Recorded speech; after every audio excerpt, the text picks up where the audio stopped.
सभी प्रेमी जनों को जय श्री परमानंद।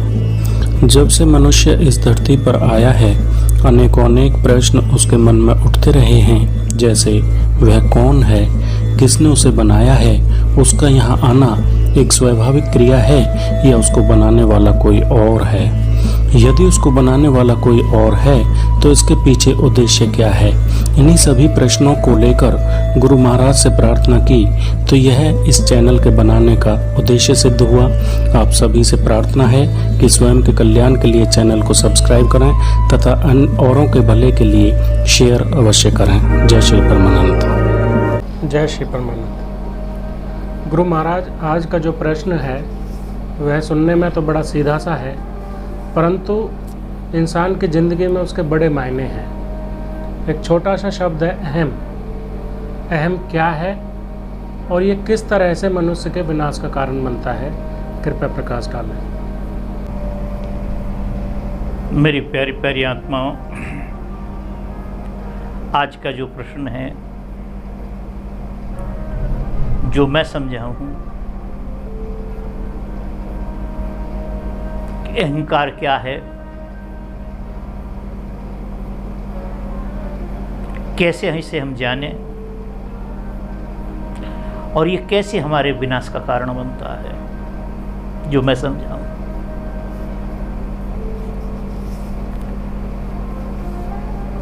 तो बंधुओं,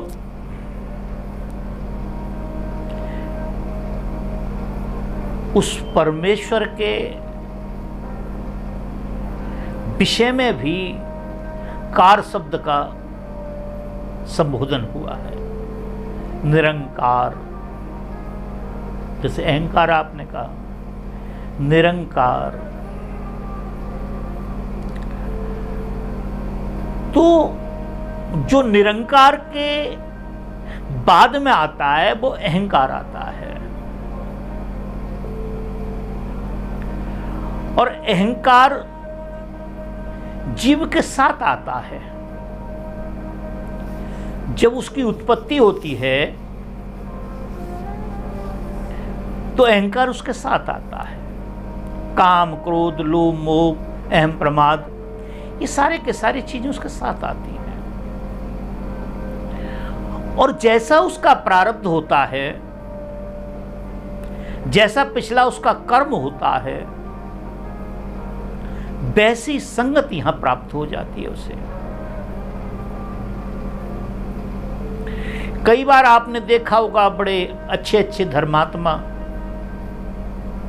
बड़े अच्छे अच्छे संत, जिनका संसार में नाम है,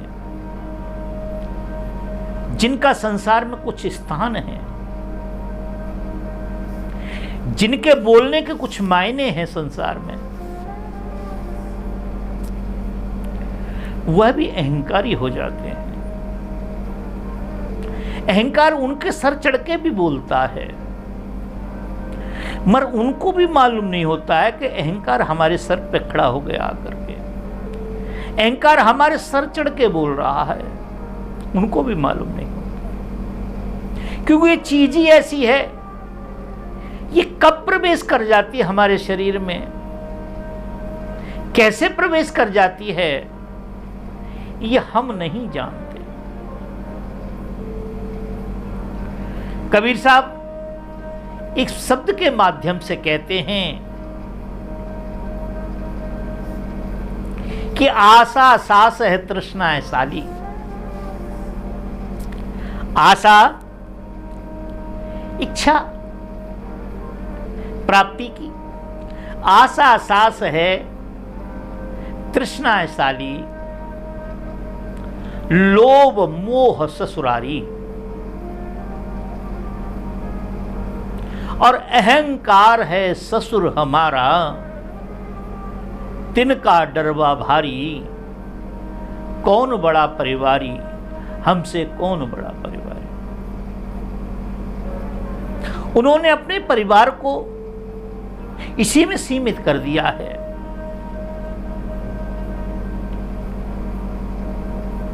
तो ये कहां से प्रवेश कर जाता है, कब प्रवेश कर जाता है ये जीव को पता ही नहीं लगता, बड़े बड़े संत और महापुरुष महात्माओं को पता नहीं लगता है, मगर ये अंदर प्रवेश कर जाता है और सर पे चढ़ के बोलता है।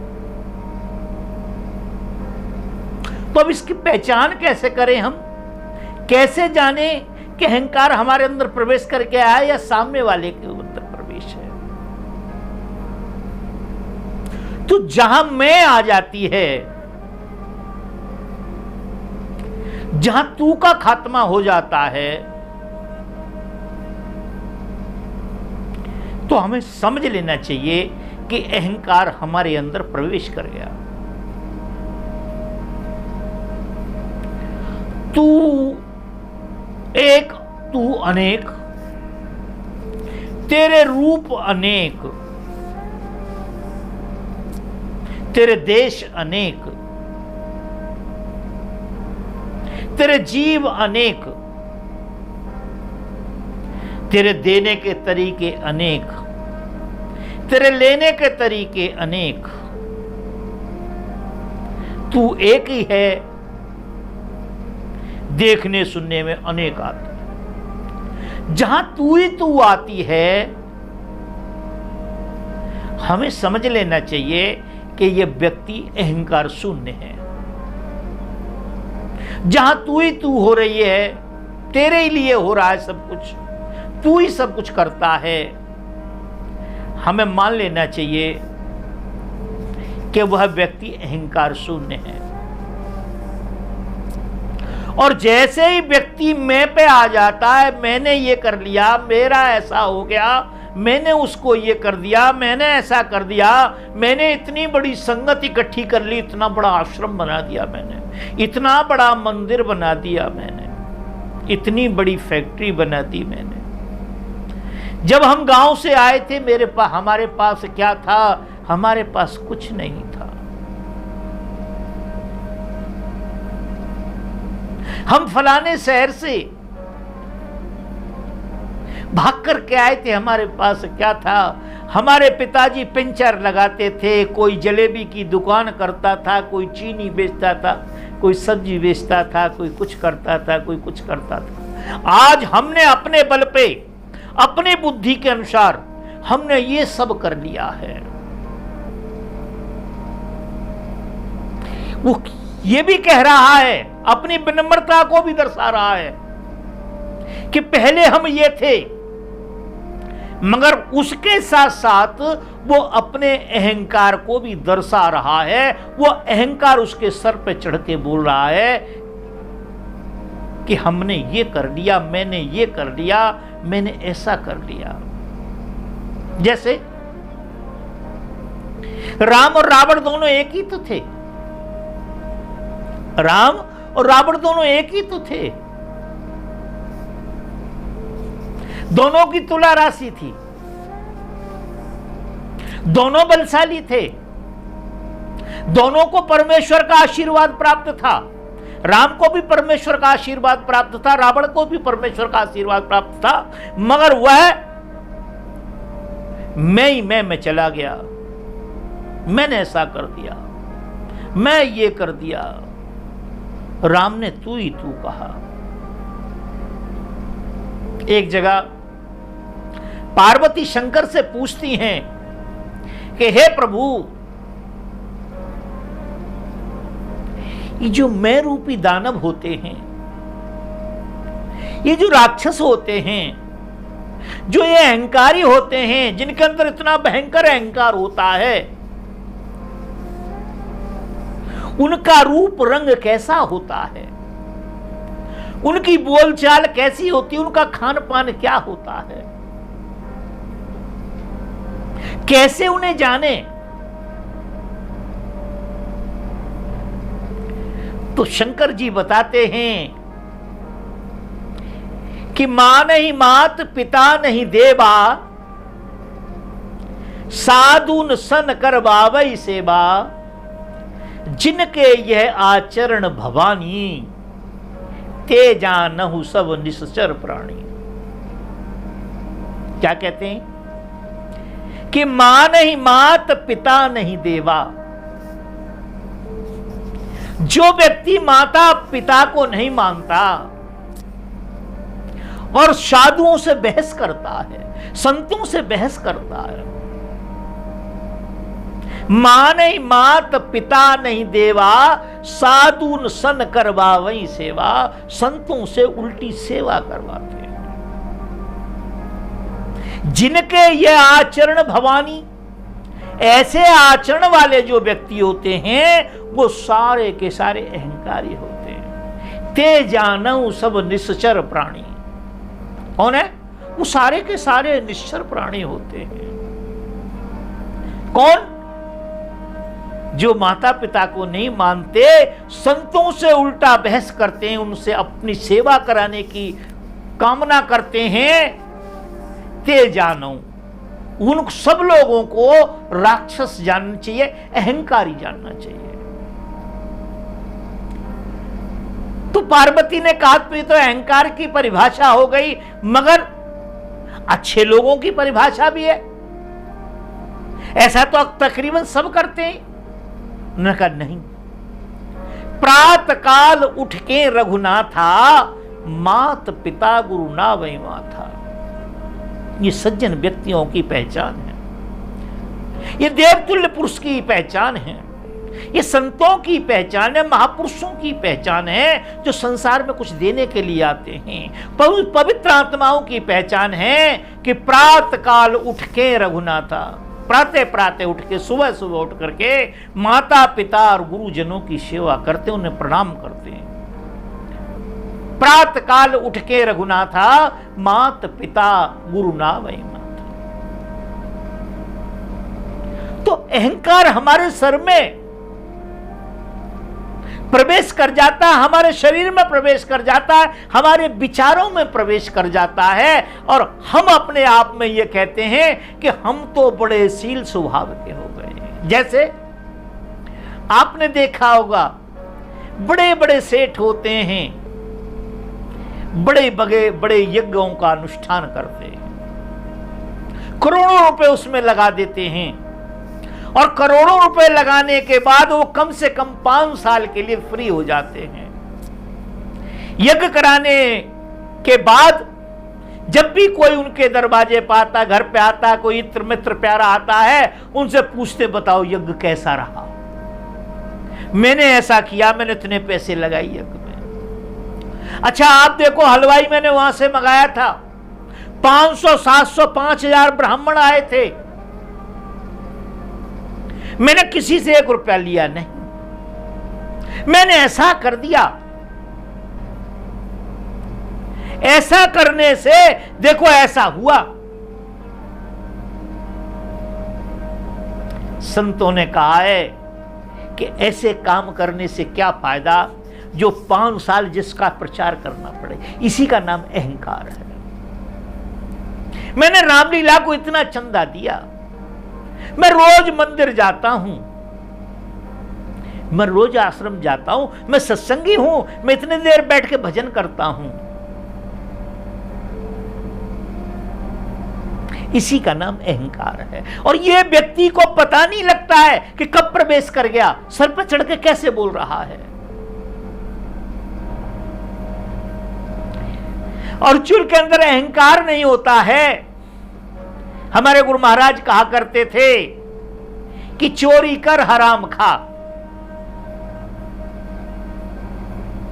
चोरी कर हराम खा, कसाई बन जा, मां के साथ सो जा, तेरा कल्याण हो जाएगा, तू पार हो जाएगा, तेरी मुक्ति हो जाएगी, और संसार में रहते रहते तेरे को अपार शांति, तेरे अंदर अपार शांति प्रकट होगी। चारों तरफ से ऐसे समझ कि तू शांति के अंदर ही प्रवेश कर किए बैठा है, चारों तरफ शांति के हिलोरे आते रहेंगे। पर बंधुओं, समझने की बात है इसको। आपको लगता होगा कि उल्टी बात है, मगर ये सही बात है। संत कभी गलत काम के लिए नहीं किसी को प्रेरित करते। चोरी कर, भजन की चोरी कर, किसी को दान दिया उसकी चोरी कर, किसी को बताए मत, छुपा उसको, चोरी कर। हराम खा। हराम कहते हैं क्रोध को। उसे पी जाओ, खत्म कर दो अंदर से, खा जाओ। चोरी कर, हराम खा, कसाई बन जा। इंद्रियों का दमन कर। क्या कर? इंद्रियों का दमन कर। इंद्रियों को कस दे, और जो कसता है उसे दमनकारी बोलते हैं। इंद्रियों का दमन कर, चोरी कर, कसाई बन जा।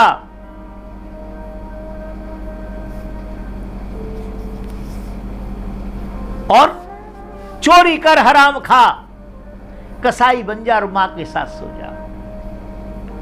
शांति से बड़ी कोई मां नहीं है, संतोष से बड़ी कोई मां नहीं, संतोष से बड़ा कोई पिता नहीं है, और शांति से बड़ी कोई मां नहीं है।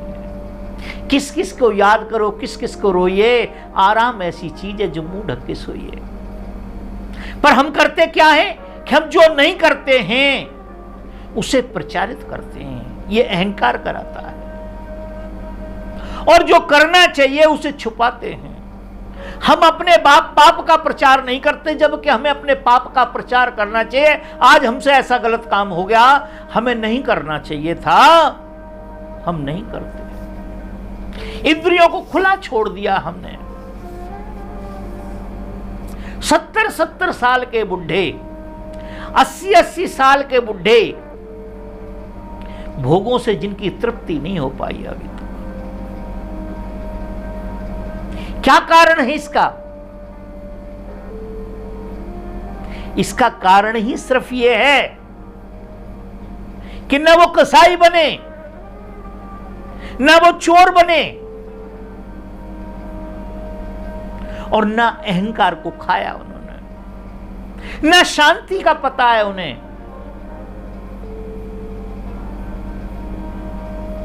इसलिए जो हम हैं, जो हम हैं वैसा हमको दिखना चाहिए, वैसा प्रचारित करना चाहिए, और जो हम हैं नहीं उसे दिखाना नहीं चाहिए। जबकि करनी और कथनी में बड़ा फर्क हो गया। कथनी मीठे शहद सी,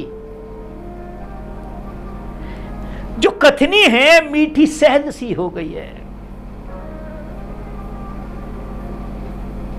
और करनी, जो हमारी करनी है, वो कड़वा नीम, वो कड़वे नीम सी हो गई है। इसीलिए ये अहंकार हमारे अंदर प्रवेश कर जाता है, और हमें पता ही नहीं लगता उसका। तो बंधुओं, जो व्यक्ति मैं ही मैं कर रहा है वो अहंकारी है। जो तू ही तू कर रहा है वो भक्त है, वही सत्संगी है, वही भक्त है, वही परमेश्वर का भक्त है, वही हरिजन है। और जो मैं ही मैं कर रहा है वही दुर्जन है, वही अहंकारी है, वही क्रोधी है, वही राक्षस है, और वही पापी भी है, और वही नरकगामी होगा। तो राम और रावण वाली जो बात थी,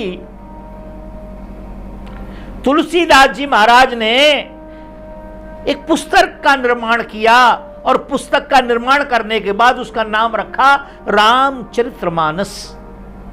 मानस मन को कहते हैं। हे मेरे मन, तू राम जैसे चरित्र का, जैसे राम का चरित्र था उसको ग्रहण कर, उसको खोज, उसको ढूंढ, संतों की शरण में जाके, संतों की संगत में जाकर के राम जैसा आचरण अपना। ऐसा विचार कर। रामचरितमानस, राम जैसे चरित्र का निर्माण कर, तेरा कल्याण हो जाएगा। और यदि तूने रावण जैसे उसका आचरण कर लिया, रावण जैसा तेरा चरित्र बन गया, तो जो रामायण में रावण का हुआ, कितना विद्वान, कितना ज्ञानी, सब कुछ होने के बाद भी आज भी उसका नाम कोई नहीं रखता है। आज भी उसको घृणा से देखते हैं, घृणा के साथ उसे लिया जाता है। 4 वेदों का कंठस्थ ज्ञाता, 4 वेदों को कंठस्थ ज्ञाता, और उसकी गति ऐसी हुई जैसे कबीर साहब कहते हैं कि 4, 18, 9 पढ़े, 60 पढ़ खोया मूल, सार शब्द जाने बिना जो पक्षी चंडूल। 4, 18, 9 पढ़े, 4 वेद पढ़े,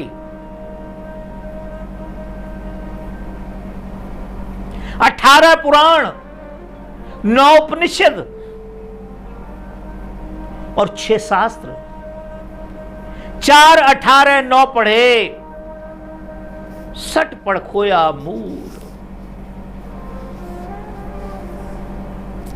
6 शास्त्र पढ़ करके क्या हुआ कि जो हम लेके आए थे वह भी खत्म कर लिया। 60 पढ़ खोया मूल, सार शब्द जाने बिना जो पक्षी चंडूल। तोते की तरह हो गए, जो रटा दिया वो रट लिया, मगर समझ में नहीं आती बात, फिर भी अहंकार से बोलते हैं। कबीर साहब दूसरे शब्द में बोलते हैं कि पढ़ पढ़ के पाथर हुए, लिख लिख हो गए ईंट, और कबीर अंतर प्रेम की लगीन एक उछींट।